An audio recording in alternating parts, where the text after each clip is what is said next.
அது 1 லட்ச ரூபா பெரிய விஷயம் இல்லையா? 1500க்கு நான் தேடிட்டு இருக்கும்போது நாங்கள் எவ்வளோ கோடி வச்சிருந்தாலும் உன்ன மாதிரி மனசு வராது, நல்ல மனசுமா உங்களுக்கு அப்படி நிறைய பேர் வாழ்த்துறாங்க. தூய்மை பணியின் போது சாலையில் கிடந்த 45 லட்சம் மதிப்புள்ள நகைகளை போலீஸ் நிலையத்தில் ஒப்படைத்து தனது நேர்மையினால் அனைவரின் கவனத்தையும் ஈர்த்திருக்கிறார் பத்மா.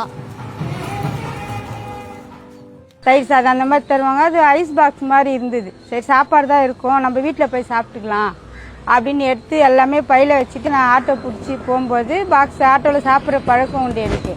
இப்போ அந்த பாக்ஸை திறந்து பார்க்கும்போது ஐஸ் பாக்ஸு தயிர் சாதம் தான் எடுக்கும்போது பார்த்தா ஃபுல்லாக நகை. இப்போ தான் எங்கள் வீட்டுக்கார்ட்ட காமிச்சான். முதல்ல தூக்கி வா போகலான்னு அப்படியே வந்து யூடியூப் திரும்பி வந்தோம், வந்து குத்துட்டார்.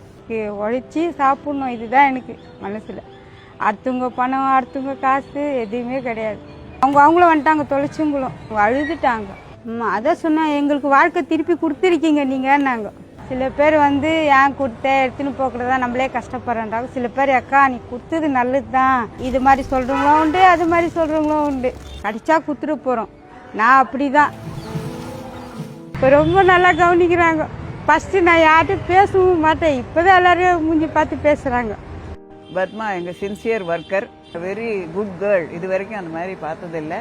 எனக்கு அவன் சொன்ன உடனே எப்படியாவது இன்னைக்கு காலையில் பார்க்கணும் அப்படின்ட்டு வந்தேன். நான் நல்ல பொண்ணு.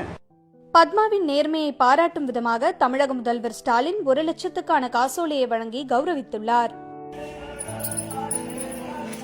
பொங்கலுக்கு என்ன பண்ணுறது, சரி காதில் இருக்கிற கம்பளை வச்சு பொங்கல் கொண்டாடலாமா அப்படிலாம் யோசனை பண்ணியிருந்தேன். நம்மக்கிட்ட காசு இல்லையே, என்ன பண்ணுறது, யாரை கேட்குறது. முதல்வர் கொடுத்த காசு, எங்கள் சிஎம் ஐயா கொடுத்த காசு எனக்கு ரொம்ப உதவியாக இருந்தது. அதை இப்போ நான் மாற்றி பொங்கலுக்கு ஜாலியாக செலவு பண்ணுவேன்.